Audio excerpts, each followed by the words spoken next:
Okay, welcome into 7 o'clock. So we're going to go ahead and get started. Tonight, we're going to be talking about the major things that we learn in our 17-week class on the second month of that course. But before we do that, I want to talk about a couple other things real quick. Okay, so there's 8 ways that I help people grow food. I have 8 ways. So I changed this. I updated this a little bit because not everything was on here, and I actually had some misspellings, which is pretty funny. So this is my update. So I want to go through these and explain what they are real quick so that everybody knows how to take advantage of the things that I'm doing to help you grow the best food in the world. I've got my YouTube channel. I've been putting new content on there every week. We've got our free Zoom meeting. That's what this is tonight. And then it goes on YouTube as soon as we're done. But that's every Thursday night, except for a few weeks throughout the year. But pretty much it's every week. And we talk about gardening. We talk about soil health. I help you to grow your food. And I answer your personal questions about starting a farm, starting a food production system. If you're starting a business to grow food, we can talk about that too, whatever you want to talk about. Number 3 is my Patreon page. If you're not subscribed to Patreon, you're missing out to over 410 videos. The video that went out today was my 410th video, and I normally have about 5 a week. The last 2 weeks I didn't get 5 a week out, but normally it's about 5 a week. I'm not promising that I'll always do 5 a week. Some weeks I've had 6 a week, but it has kind of averaged 5 videos a week. I also have really good, usable, practical articles that are on there. And I think this winter I'll probably write some more articles. Winter's a good time for writing with my lifestyle. So I'll probably be writing some articles and I'll be putting them on Patreon. Number 4 is my 17-week farmer career training course. This is a course designed for college-aged kids, although anybody is welcome to come. I've had some students who were younger than college age. They were high school aged. They came for the summer. They enjoyed it. They did great. And, older people can come. And if, the age doesn't really matter. The fact is, we're just teaching people production. Most people get and understand, and they don't have a problem with the like business type stuff in today's world. Most people kind of get business. It's in our culture to understand how to do business of some type. Obviously, if you're going to run a real business, you need some formal training of some kind. It was at least some good mentoring, but that's available and it's out there and it's part of our culture and it's normal.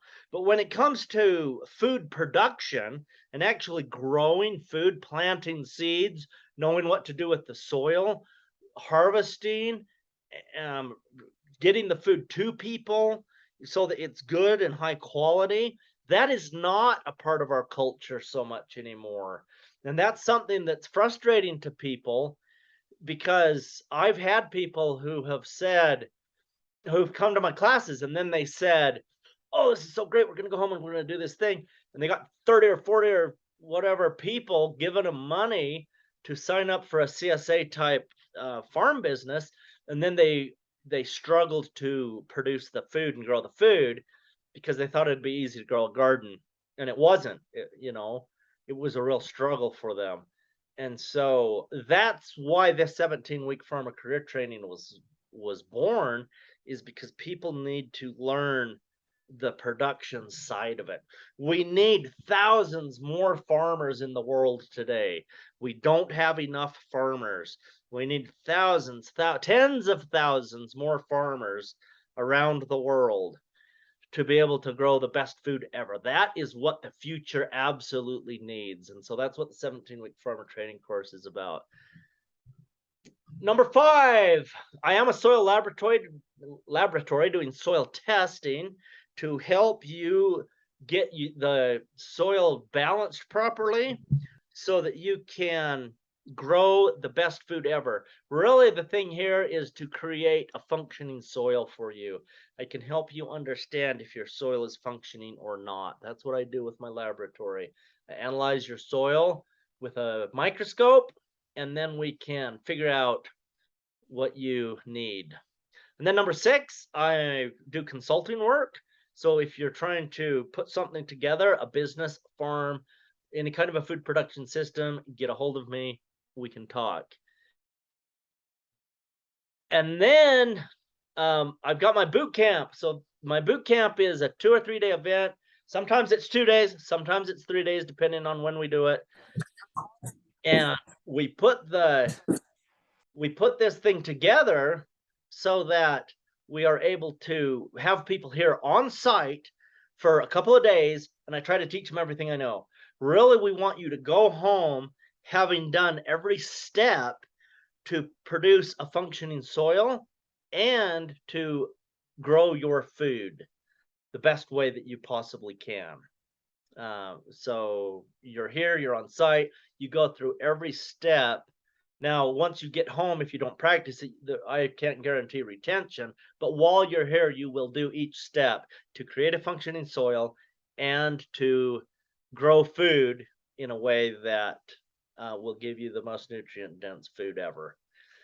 The best we know so far. And then the last thing, number 8 on here, is my manuscript is done and it's in the publishing process, which is pretty awesome. I don't have a release date for this. I am self-publishing. I'm going through it. I'm doing a couple of final proofreads. I am putting pictures in. I want to make it a nice book, and so me and my wife are working on that. So that is our project for this winter. Hopefully we can get that done soon. And as soon as I'm done with it, I think I will have my son Ezekiel narrate that because we work on all this stuff together. And so he's going to do an audiobook recording out of it so that people can listen and you can buy the book. And so you can have the pictures, the charts, and everything to go along with it. But I've been wanting to do a gardening book my entire life. And every time I sat down to write one, I couldn't write it because there were better books already written about what I was writing. But at this point, I'm 47 years old, I think. I don't even know how old I am. But I have had enough experience that I'm able to write my own book. This is my book, my experience throughout my life, growing food, working with soils, fixing soils that were degraded, turning bad, degraded land or desertified land, same thing, into productive land. So it's pretty exciting. And I've written this book to the consumer. So that's a fun thing for me because I didn't want to write it as a gardening manual because there's too many of those out there. I mean, there's great ones and there's probably some that aren't that good, but most gardening books out there are good books. But I didn't want to just do another gardening book. I wanted to do a book that was, you know, different. I wanted it to have bigger impact than just gardening. So it's a book about food and it's a book about being able to eat and to have a diet where we don't worry anymore. And it tells how to do that. And it talks about the relationship between farmers or producers and consumers who eat the food. So it was pretty good effort. It was pretty fun, you know. Been working on it for 40 something years because I've wanted to write a book ever since I was a kid because I loved gardening as a kid. My first major garden was when I was 12 years old. Let's move on to our topic of the night. Okay, next week, November 3rd, we're not going to have this meeting. I had something come up and it conflicted with this and I couldn't get out of it. And not that I wanted to, but something came up. So next week, November 3rd, we will not have this free Zoom meeting. And so just know that. But here's a picture of worms, man. Worms are so incredibly important. They are the hardest workers on my farm, in my greenhouse, in my gardens, in my soils. Worms are so important that I wanted to put a picture in. And then here's a picture of me and my 2 graduates from my 17-week course this year, and they worked just as hard as the worms did. So that is pretty awesome. So on to our subject for tonight. And I wanted to show the picture of my 17-week graduates that I just showed, because these are the things that these guys learned. Last week, 2 weeks ago, last week we had internet problems, so I wasn't able to do this. The week before, we went through the first month of what Tim and Jessica learned while they were here during the 17-week course. This week is the things that they learned in the 17-week course in the second month. So if you didn't see the first month, just go back on YouTube and it's on there. And you can see the list. So I'm just going to go through these. We're going to talk about these, because as we learn these details, then we are able to understand agriculture from an ecological point of view. When we understand it from an ecological point of view, then we have a different way of interacting with the world than if we come at it from, say, a political point of view, or an agricultural point of view, or a scientific point of view. Ecological is pretty scientific the way I do it, but there's a lot of different points of view out there, and this certainly is an ecological point of view the way I teach this. And there's reasons why. And the reason, we could go on for 2 hours talking about the reason, but I'll give you the nutshell answer in about 20 seconds. If we mimic ecology, then we are able to use the organisms in said ecology to give us the result of nutrient-dense food. That's why. If we come at it from a United States Department of Agriculture or corporate agriculture point of view, I think they're about the same point of view. If we come at it from their point of view, it's all about making money. And that is not sustainable. It's not working. And most everybody is agreeing that it's not working. Even your most conservative people out there who really love the agriculture and they hate everything that politics is saying about it, they still agree that it's not working, because they're probably not making very much money. And if they are making money, they make just enough for dad and mom to stay on the farm or ranch, and they don't have a place to bring the kids back financially. There's no room in the business to grow. So I say it's not working from that point of view. Ecologically, it does work to do that. And there are many people around the world proving that that's true. So let's just get into this. Here's what my students learn on the second month. We focus on these 7 things in ecology, okay? Take a screenshot of this, take a picture of it with your phone, whatever, so you got this. But pests, what are pests from the ecological point of view? Pests are a cleanup crew of unnatural phenomena. Now, there's going to be huge arguments with every definition on here if you are involved in agriculture and you have an agricultural point of view, or you have a corporate point of view, or you have a religious point of view, or you have I don't know, there could be 20 points of view, and you're going to say, well, wait a minute, I don't know if that's true. Well, just remember that this comes from the worldview of ecology, and we can grow the very best food this way, because I've tried it from many points of view. And so this is where we're coming from. And I'm not saying I'm completely right in this. I am open for discussion, because I want to get better at what I do. And so this is an ongoing debate that I've been having for decades with people who will debate. The art of debate is lost. Nowadays, people mostly argue, but I digress. So a pest, the definition of a pest, and the role of that pest is to clean up an unnatural phenomenon, okay? And so, and it's the same with a disease. They're the cleanup crew of an unnatural phenomenon, or a dying and dead materials. So if you have like, say you have a 200-acre field of crops, it's one crop, it's a monocrop, you're growing it to sell commercially, and you have to spray it for a bug or a disease, a fungus, a bacteria, whatever, and you're going to put a treatment out there, then yes, I am saying that you have created an unnatural phenomenon by having a monocrop in the first place. And so something's out of whack, and the pest is actually your friend by cleaning that mess up.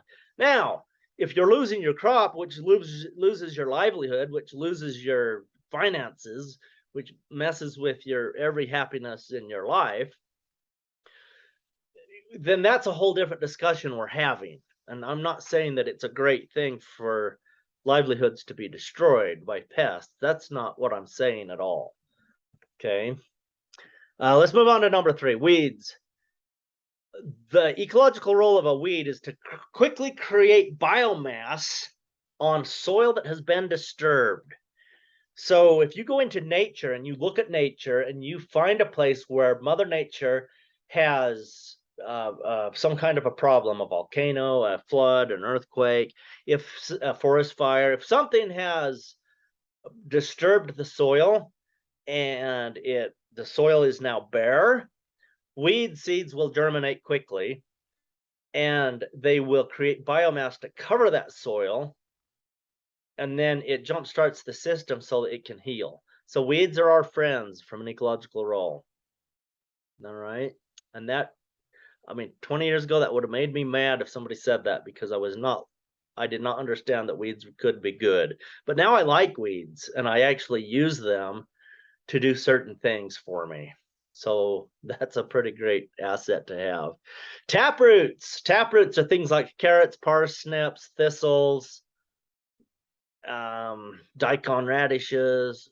But taproots make deep channels down into the ground. So that's the ecological role. It's that simple.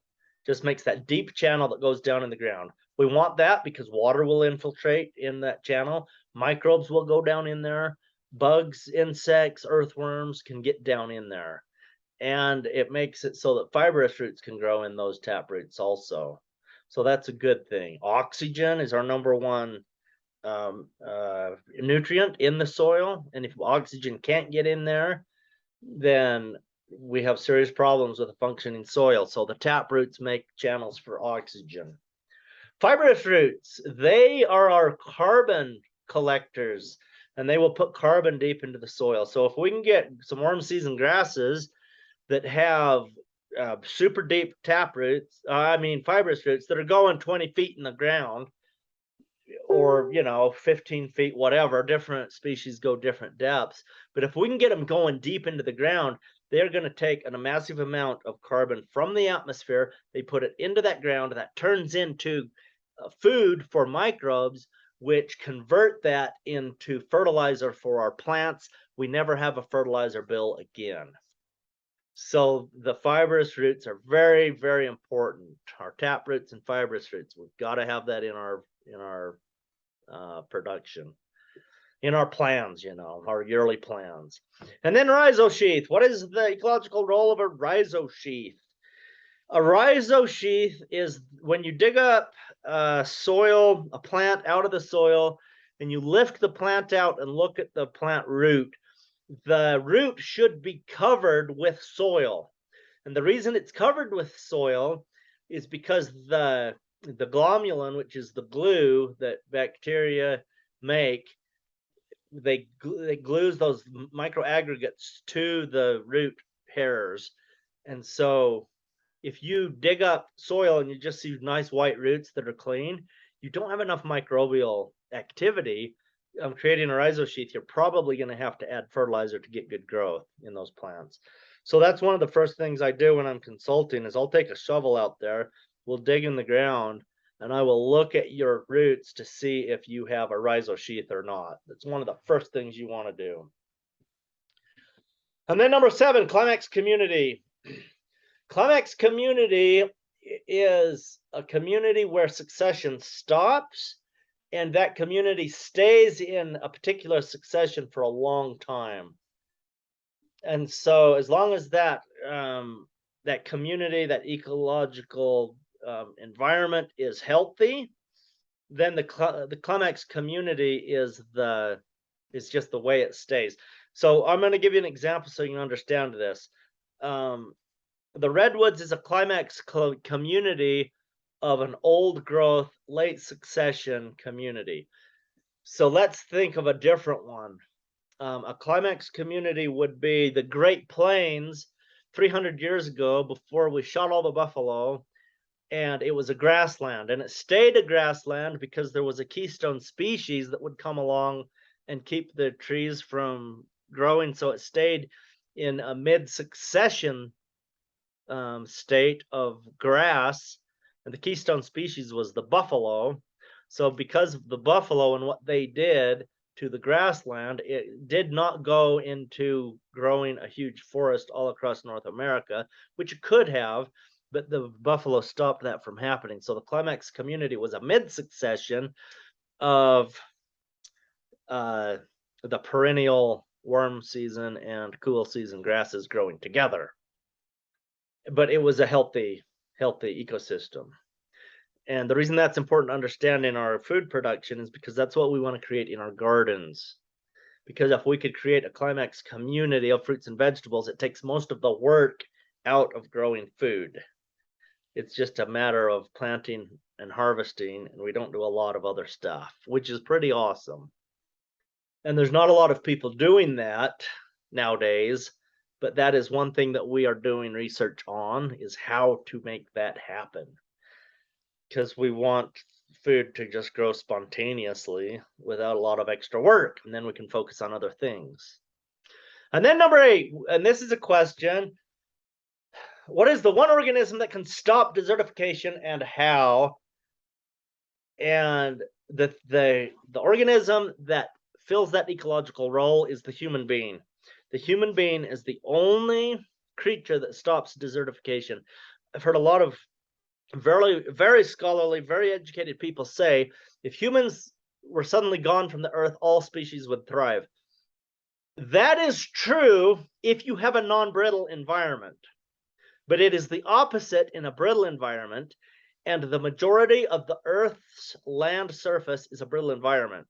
So we have to have humans to take care and to be stewards over the earth in order to keep the earth in a healthy climax community.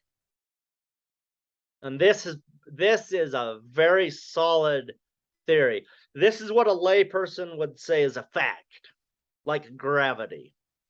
The law of gravity is a fact. Well, it's not. It's just a really solid scientific theory. But that's a whole semester of its own. We're not going to go into that. The 5 soil attributes. So Ray Archuleta, I got this from him. He's one of my mentors. I love the guy. A brilliant, one of the greatest scientists out there.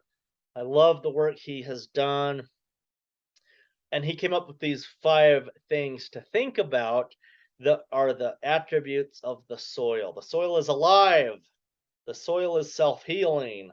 The soil is self-regulating. The soil is self-organizing. And the soil is unpredictable. So number 5 there is very interesting, of the soil being unpredictable, because that messes up regenerative science. It messes up the business of farming, because we want to be able to predict. It messes up corporate farming. It messes up the USDA model of farming. It messes up the Green Revolution.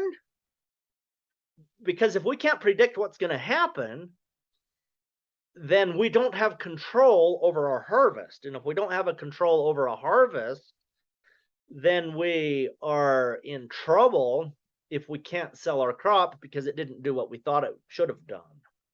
And so to be an ecological farmer is risky business.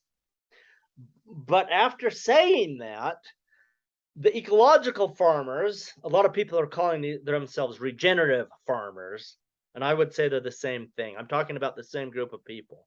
So regenerative farming, or the ecological farmers, they are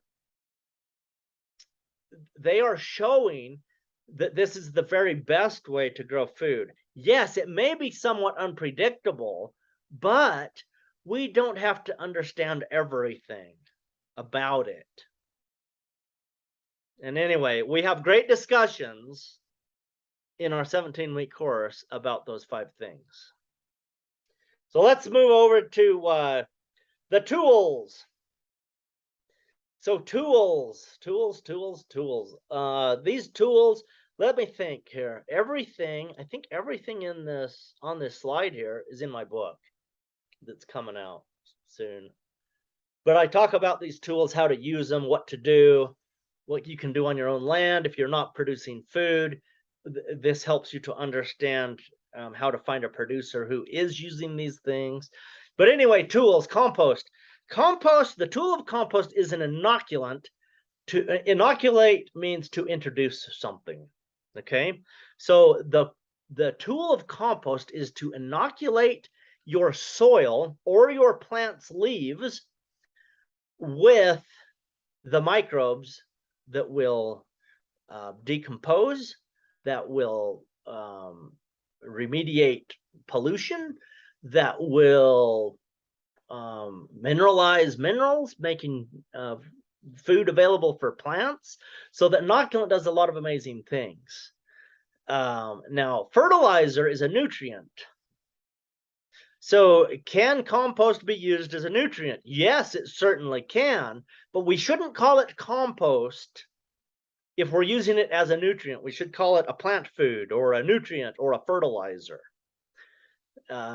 just to keep things clear. So it's fun to talk about that with our students. And we have a lot of good discussions about that. Letter C is observation, the tool of observation. We have to be mindful. There's a great thing in psychology about being mindful. Mindfulness is so important. It's about being present in the moment so that you can actually observe what is happening on your land, in your food producing system, so that when you go out there and you're looking and you're observing, you want your observation to be really clear, really keen. So your observation is everything, because your observations you make today are going to steer your vehicle on what you're doing on your farm, especially when it comes to those 5 soil attributes. And soil can be unpredictable. You've got to be observing all the time and learn to read the ecology and the environment so that you can know what to do. And then letter D is the camera. I love using cameras because we've got to be taking pictures of things and documenting. Documenting is incredibly important for obvious reasons, because then we can compare from year to year to see how things are doing. Because the human mind is fallible and we don't really remember. We remember our emotions a lot more than the way things actually were. So it's important to take pictures of stuff. And then letter E is landrace seed breeding. Landrace breeding is breeding crops that are locally adapted and that are pest and disease resistant, which is part of that local adaptation. And we're selecting the genes that will grow in our own soils, our own habits of the way that we do things, and the plants will respond. If we save seed for 10 years, and that plant was producing a seed every year, that's 10 generations of a plant selecting genetics to do what we need it to do. And so it's one of the greatest things that people can be doing. And there's a lot of people that I've been listening to in the regenerative and ecological agricultural movement, and a few people are talking about seed breeding, saving your own seeds, but there's not a lot about it. This is very underutilized, and people, boy, they could really enhance their operations if they were doing seed breeding. So we certainly stress this in our 17-week class. Letter F, soil compaction penetrometer. This is a tool that we just take outside. It has a gauge on it. We poke it into the ground, and it's just a steel rod. It goes in the ground with a pressure gauge on it, and it tells you by pounds per square inch how compacted your soil is. And soil or compacted soil is bad, and non-compacted soil is good. So we use that as a tool to know, a baseline. Where is your land when you start, and are your microbes working for you, making the soil non-compacted over time. So you could do a test every 3 months, every year, whatever is appropriate for the type of operation you have. Letter G is the no-till planting tools. This one is pretty good, but I actually have 3 tools that I use for no-till planting. It depends on what you're doing. Like if you're a great big farm, you're going to have a big old no-till planter or a drill to pull behind your tractor. In a gardening situation, you could use a dibble or a dibbler or a dibber, 3 names for the same thing. This is just a pointed stick that you put a hole in the ground in and you put transplants in or seeds. I have just a cheap little earthway seeder that you push. That works if you have a nice soft compost on the top of your soil. We're not tilling, but you can use it in a compost topped system like a Charles Dowding type garden bed without tilling. And the other thing, there's this thing, I don't even know what it's called. I got it off of Amazon, but it's just this fun little tool. You poke it in the ground and you can squeeze the handle and it opens at the bottom. And you can put transplants in. But anyway, we use these in our course and they're pretty great. And then the forms comparison chart. This is something I have not talked about in any classes that we've been in so far. I have not talked about the forms comparison chart anywhere except for my 17-week class. So this would be the first time I have ever talked about it outside of that class. But this is the entire reason I wrote my book, is I created a forms comparison chart. It's kind of like a flow chart. And but we look at we compare the 4 ecological processes to what you are doing on your farm. And it is a tool to help you make decisions so that you do not destroy, but rather enhance each of the 4 ecological processes. So that's what the forms comparison chart is. So once my book comes out, I will be talking about the forms comparison chart until the day I die, because this is fascinating and wonderful. And this is the number one, by far the number one motivation of why I wrote my book, is to get this chart out there.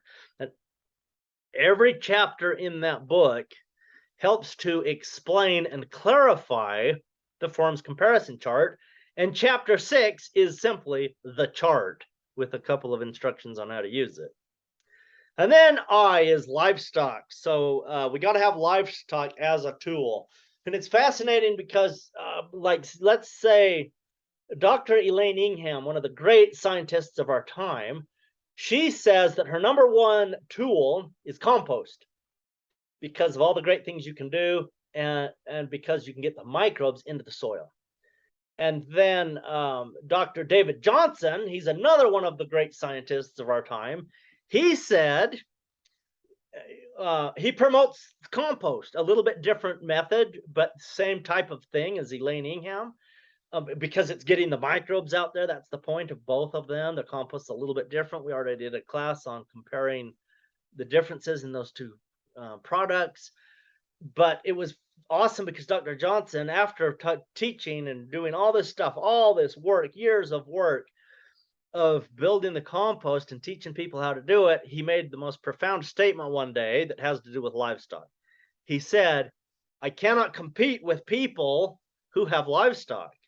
If you have livestock in your system, you will have more microbes in your soil and a better functioning soil than I can ever create with my compost, which is pretty awesome. So when we hear people in the political realm and other places of, special interest groups who are saying that cattle are causing ecological problems, they are simply wrong. And I'm not saying that to be rude, to try to fight politically or anything else. They simply don't understand the science of how ecological succession, grasslands, and herbivores work together. They work together as one. Okay, they are different organisms, but they work together as a whole. So livestock are imperative. Okay, let's move on down to tests. So the list of tests here are in my book and how to use them. And these are tests that I use all the time. Of course, the tools are tools I use. I did not put anything on this slide that I do not use. So the tests are divided into two groups. There's the tests that are appropriate for anybody, and then there's the tests that are appropriate for professionals. So let's just go to the very bottom and talk about the tests appropriate for professionals. So there's the soil tests, and there's the sap analysis tests, and you have to send those types of tests to a lab. So depending on what kind of soil test you need, there's different labs that can do it. And there's usually not one lab that does everything, which is frustrating to producers because if they want to do a full analysis, they're probably going to have to send off to at least 2 labs, sometimes 3 and 4. And that's just the way it is nowadays. The sap analysis test, that's where you take a leaf from your plant once a week and you ship it to a lab to make sure that your plants are absorbing nutrients. So those are tests for professionals. That's something you would hire someone to do. But the other 7 that are listed here, these tests are appropriate for anybody growing food. I can teach you how to do this, and we can teach you quickly. And one day I can teach you all these tests. And we actually do some of these tests during boot camp and teach you how to do it so that you're at least familiar with it. And when you go home, if you start practicing and need help, you can contact me and we can walk you through it. But number 1 is the water infiltration test. This tells you if your water will infiltrate in the soil you have, because if your water does not infiltrate, you do not have a functioning soil. The bricks test is a sugar test on leaf samples. So we would pick leaf samples of your plants, and you would just have a little tool. It's like a $20 tool. I bought mine a couple years ago for $12, but with modern inflation, they're probably 25 bucks now. I don't know. But just a tiny little tool. You put a drop of juice from a leaf on there, and you can read the how much protein and sugar, mostly it's sugar, but it's whatever is in the leaf, it's gonna affect it. So you can use, there's certain ways to use that bricks test.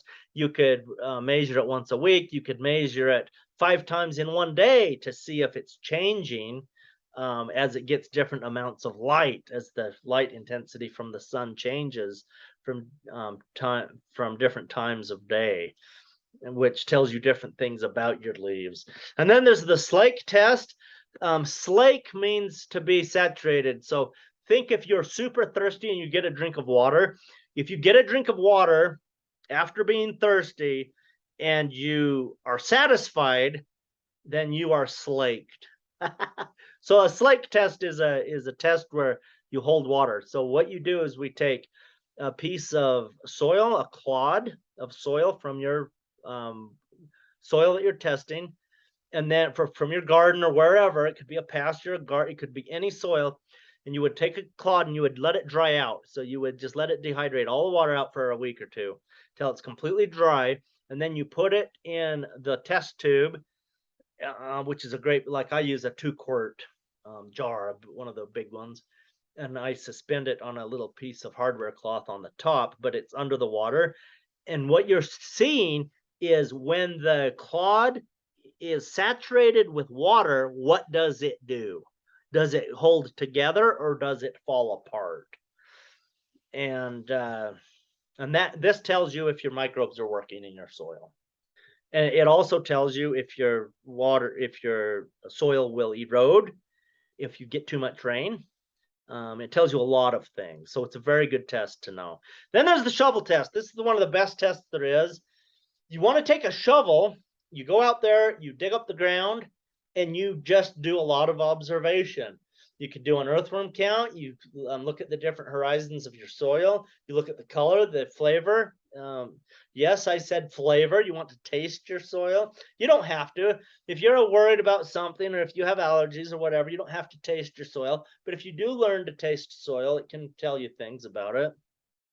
The smell of tells you things. There's a lot you can learn about the soil, and you're obviously going to want to be looking for the 5 spheres within the soil that we've talked about on other classes doing that shovel test.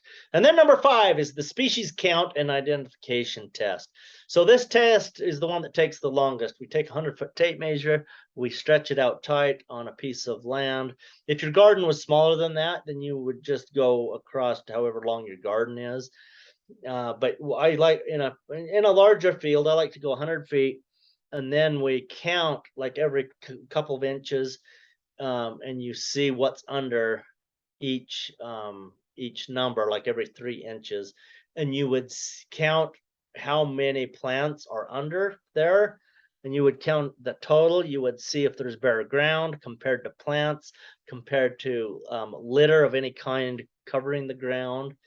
And then this is a fascinating, wonderful test because it helps you over time. Many of these are good for over time.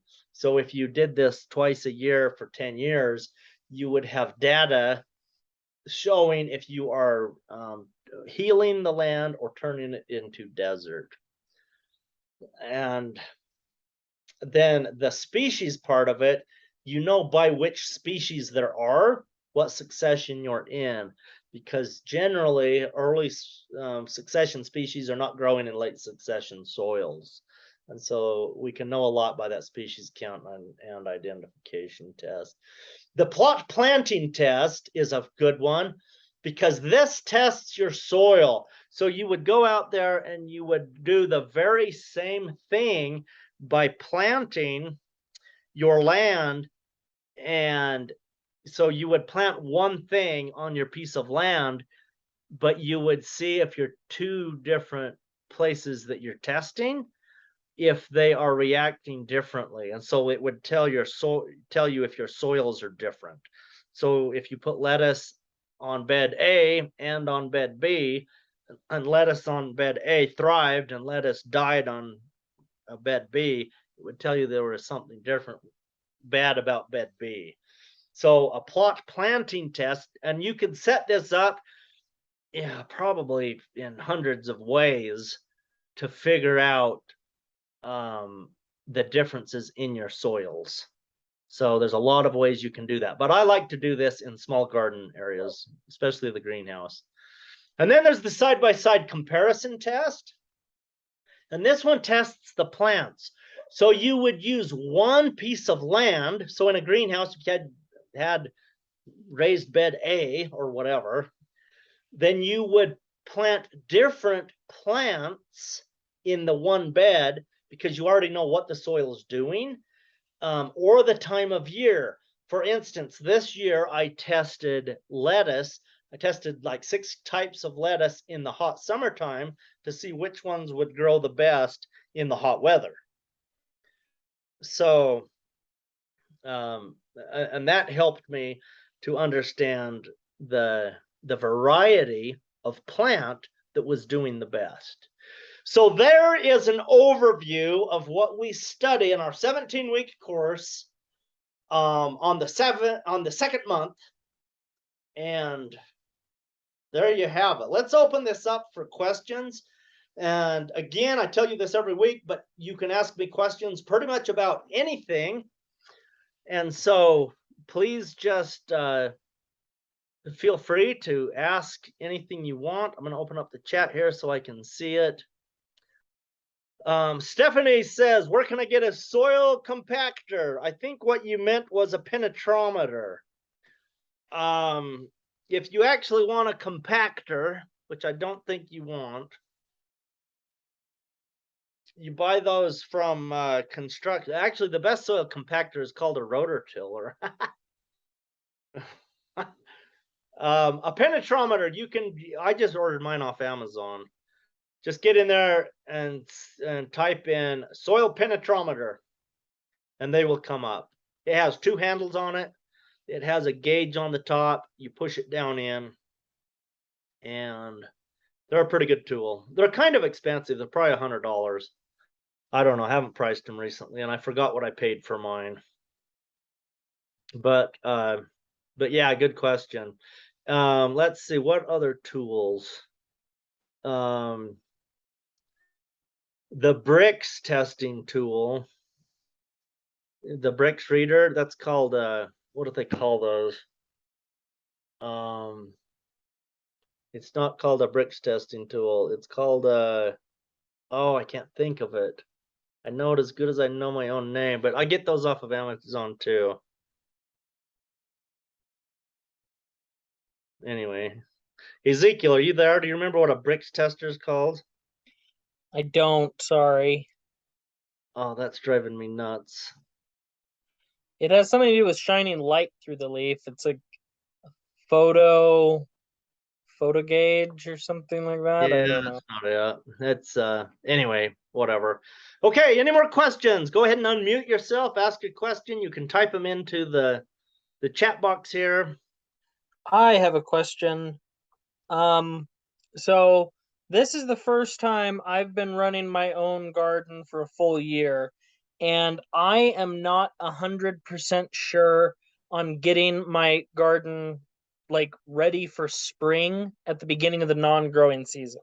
I officially have nothing else out there growing. The only thing that's still standing up is my basil that I'm letting get completely uh, gone to seed so that I can have seed for next year.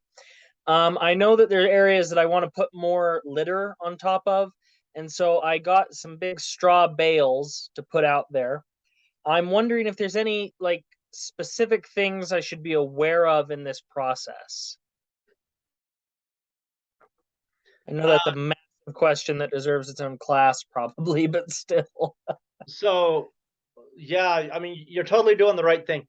Here, traditionally, people would take everything off of their garden at this time of year, and it would be bare unless it snowed on it all winter long. And that is the opposite thing we want to do. Now, the reason people would take stuff off is because a lot of times they would want to plow it. They would want to till it in the fall. They would want to get that organic matter into the soil so it would start decomposing. We used to think that was a good thing to do. In fact, I used to do that all the time, but now I have learned better. So it's not the worst thing in the world to clear off your garden, but it certainly is not going to help your soil health. You're doing the absolute right thing by the right things by putting more on there. You said you were bringing in straw. I would. There's a couple of ideas here. You could plant something. It's getting a little bit late. You've already had your first snow, so it's a little bit late to plant. But if you could plant the whole thing to something like a cover crop, let's say wheat, oats, rye, barley. I Uh, did plant it to a winter mustard mix. Not people eating mustard, but stuff that's supposed to be winter hardy. And I planted that about a month ago while I was finishing up harvesting the last of my stuff. okay, so that's perfect. So you've got a living root in the soil, so that's good. If you have anything that's dead, standing tall, knock that down. Get everything down as low on the ground as you can so that your winter snows can cover it and decompose. Some of the latest research in the last few years has shown that some of the most active micro biology activity happening anywhere in our environments on Earth that we know about is between the soil and the snow level, right on the surface. And that sounds crazy because most of what we know about beneficial microbes is they like to be 70 degrees like people. But there's an entire community of beneficial microbes that do their thing between the soil of the surface and the and the snow during the winter. And so if we have a litter covering on there at that time of year, then that gives them a food source so they can do their thing and it helps our soil to become more healthy. So we want to keep that soil covered with that litter layer. And of course, that's the detritosphere. We've talked about the detritosphere in several other classes, but you want to keep that detritus on that soil. Ray Archuleta calls it the armoring the soil. We need to armor the soil, is how he says it. But that would be dead plant material. It's going to be grass clippings. It's going to be a cover crop we rolled down. It's going to be old corn stalks and tomato plants and pumpkin vines that was growing in our garden. Now, if you're telling this stuff to old time gardeners, they will say that you're going to have all kinds of pests in the spring if you do this. And there is truth to that. A lot of the squash bugs, which can be a real problem, especially in northern Utah, squash bugs are a major problem in people's gardens. And the squash bugs winter over in that detritosphere. So we need more people doing research to help figure this out. But I've also noticed that people who really suffer with squash bugs are also people who have a tillage system and they're doing everything the old way. So I'm not convinced that we should have bare soils, because the bare soils that they have still don't keep their squash bugs away, even though they're doing that. So why do we keep doing it? So Okay. on the note of putting that litter down, should I prioritize area? I don't have enough straw to do an even layer over everything and have it actually be good, because I want to do it, I think, at least an inch over everything. And in that, should I be prioritizing areas that were underperforming this last season or areas that were my best performing when litter? Okay, that is a great question. I'm super glad you asked that. I always tell people when I do consultations, you always take your most productive land and you get it to maximum production. Whether you have a small garden or 20,000 acres, you always take your most productive land and you get it to maximum production. Because let's say you have 10 bales of hay and you spread those out 1 inch thick over your entire garden. Well, 1 inch isn't enough. And you mentioned 1 inch. That's why I'm using this. You probably want to go 3 to 5 inches thick right now so that your microbes don't run out of food. You probably don't have very many microbes on the places that did poorly. So don't worry about starving that area. It's already desolate. Take what straw you do have and make 4 to 6 inches thick on your most productive part of your garden. And that way you will ensure that your microbes never run out of a food supply this winter. And next year you will see your garden explode with thriving nutrition. I mean, I can't make any promises, but that's probably correct.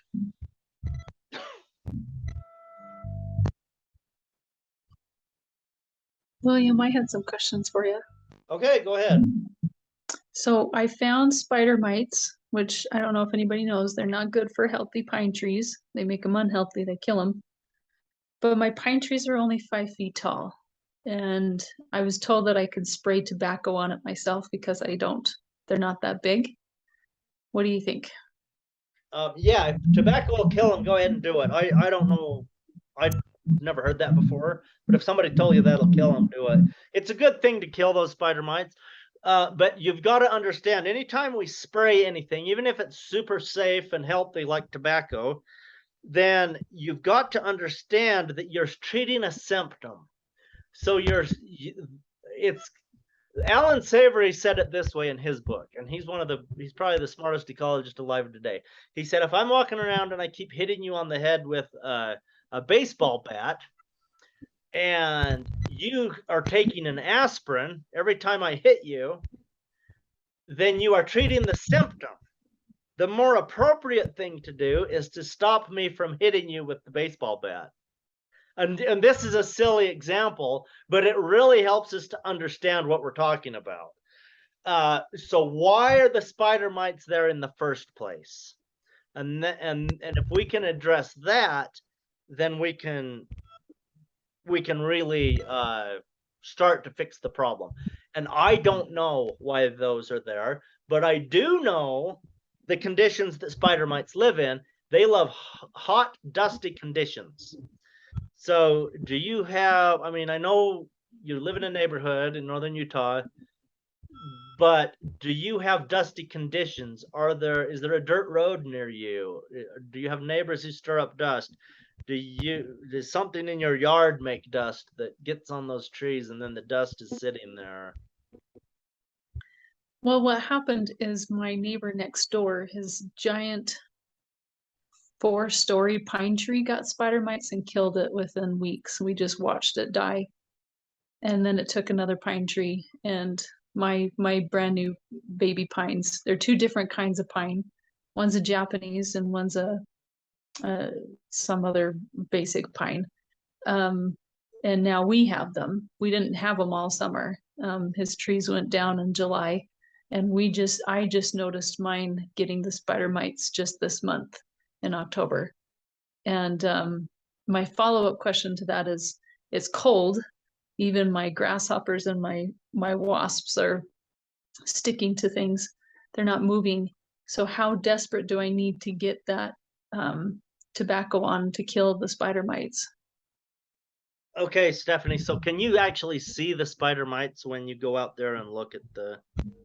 Yeah, so I get a white piece of paper, and then I just tap one of the branches, and of course all this fun stuff falls down, and then these tiny little red yummy spiders come out. Yeah, yeah. So if the cold weather has not killed them, then yeah, I would spray it with something and try to kill them. So yeah, I mean, It did. what you want to do is you want to do a test. Take your white paper out there, knock some of those spider mites onto your paper, and then take them somewhere where they're safe, like in your house, in a garage. You probably don't want them crawling around your house, but put them somewhere that they're kind of safe. If you have a little, like a Tupperware with a lid that seals, put them in the Tupperware before you go in the house, and then take your tobacco and spray your solution, however you've made it, spray it on them, and then put the lid on. Snap that lid on your Tupperware, take it in the house, and then the next day open that and see if they're still alive. And if it didn't kill them, then you need to come up with something that will kill them.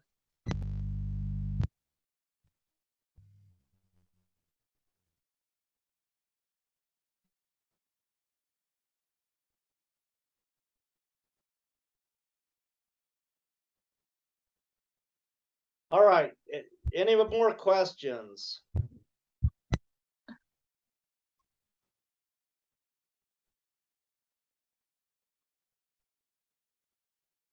I know put there's some questions.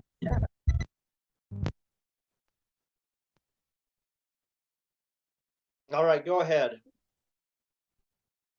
I put some questions in the chat. Oh, thank you, John. I'll read those right now. Okay. Okay, John said, what about putting soil on top of mulch? Like put hay down and add dirt on top. I would not do that, John, because the microbes out there, they don't know what to do with stuff when it gets buried. It usually goes anaerobic. It starts growing microbes that are not good. So I normally don't do that. And how do you loosen compacted soil? Just get your microbes on there and they will do it for you. Microbes are the best thing to break up your compacted soil. A rhizo sheath. You don't really create a rhizo sheath. All you do is you get your compost on top of the soil. And as the plants are growing, the compost will feed your an amazing population and a big diversity of all kinds of microbes.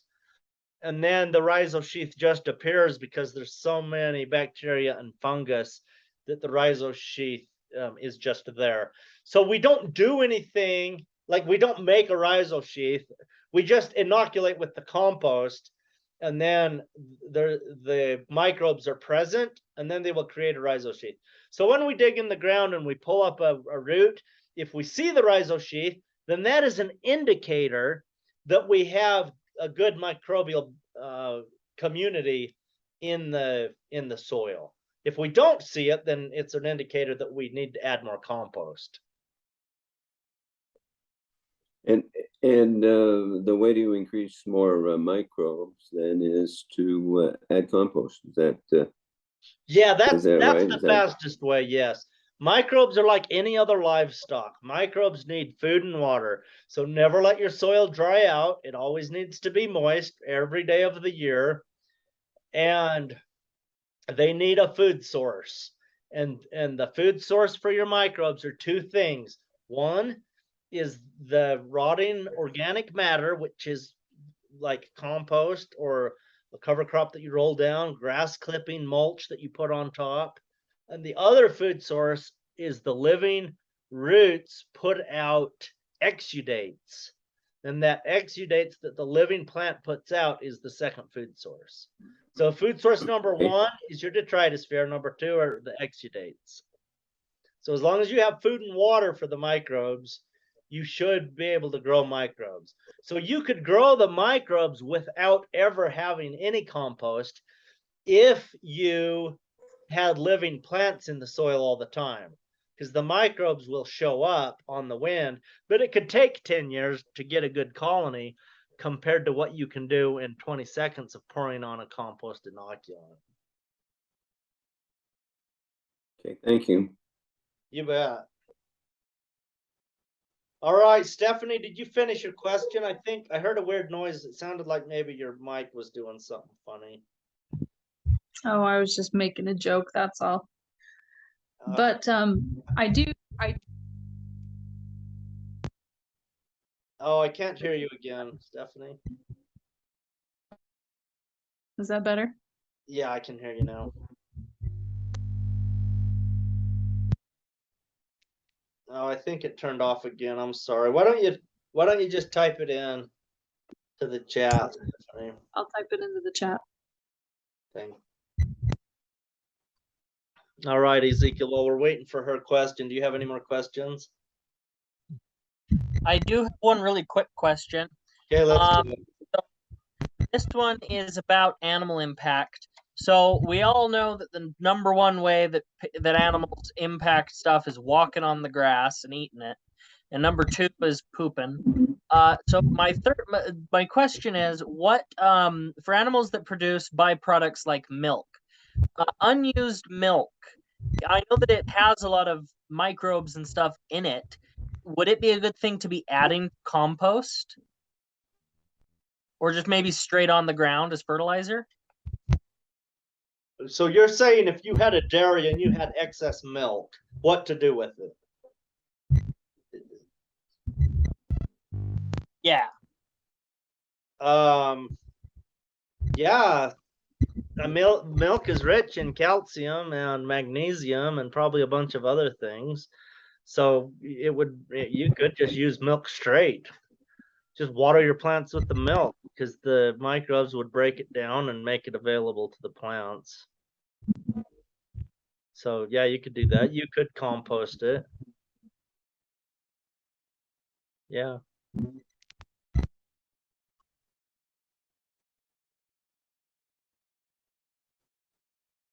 Okay, so Stephanie wrote, I want to build a greenhouse. I do want the geothermal. I would like to have solar on top. How could I do that? What kind of system do I need? Okay, you've got to remember if you put solar on top of your greenhouse, it's going to shade your plants. So don't put your solar on top of your greenhouse. Geothermal, you're going to want to dig that deep into the ground. So I don't know if that's going to work very good in your, I don't know if you can get a building permit to do that where you live in the town with houses all around you, but you would have to dig a super long trench. So if you had it probably needs to be 10 times, 10, 20, 30, maybe 100 times longer than your greenhouse to get the geothermal to work. I would just start looking up all kinds of things on the internet and learn about geothermal solar, not solar, but what am I saying? Like heat pumps, because they have heat pumps that heat water, and they have the ones that do air, that move air. So, and I'm not an expert in those construction, those types of construction. So if I tried to tell you an answer right now, it'd be wrong because I don't know. But I do know that people use those systems and they work really well. But you do have to have a really long trench to get all that stuff underground. So you would just have to look into it and talk to some building contractors who do this type of work to find that answer. You can do so I'm reading her question. She added to it. You can do geothermal for your house. So I'm guessing I can do it with my greenhouse. Yeah, if you can do it, then go ahead, you know. That's great. Yeah, you could go under the greenhouse or beside the structure, either one. It just has to be down in the ground deep enough that it picks up the earth's warmth. So, yeah, sounds good. Everybody should do that. Everybody should have a greenhouse for sure. All right, do we have any more questions from anybody else who's on tonight? Or anybody who's already asked a question? You can go ahead and ask another one. If we don't have any more, we'll go ahead and end for tonight, and we will see you in 2 weeks, because next Thursday I will not be available. I have one quick question that I Hey, go had ahead. asked me about composting.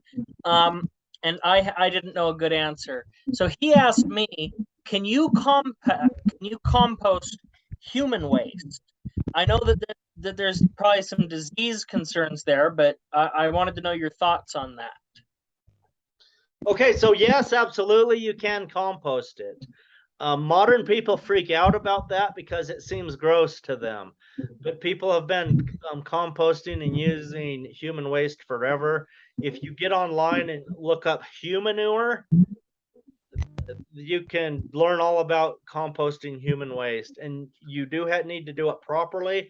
The best way to get diseases passed from like food sources into like people is to not compost human waste properly. So you would want to make sure that you're following the steps very carefully so that you don't have human waste that has really bad diseases, and then we start getting sick. Weird things like typhoid. I don't know. There's all kinds of stuff that people could get sick with if you don't do it right. But yeah, you can certainly do it.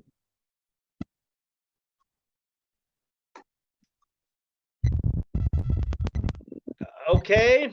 Any more questions tonight?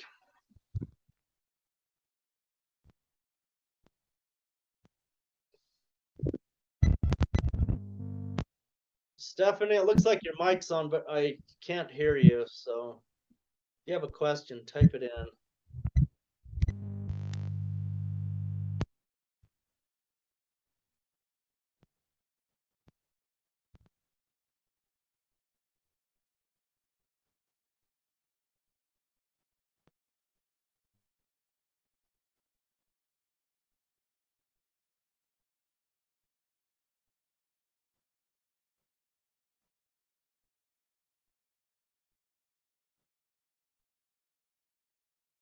All right. I think maybe we are done. Looks like Stephanie did not have another question. She was just thinking, so that's great. So thank you everybody for being on tonight, and come prepared in 2 weeks with your garden questions, and I'll do my best to answer them. And if you have any friends or family who are into gardening, or if they are worried about the food supply of the future, I have opportunities for them. So share with them and get them on these Thursday night classes, and we can see if we can help them to have better food in the future. So thank you very much. I'm going to go ahead and close this down for tonight. Have a great 2 weeks before we see you again.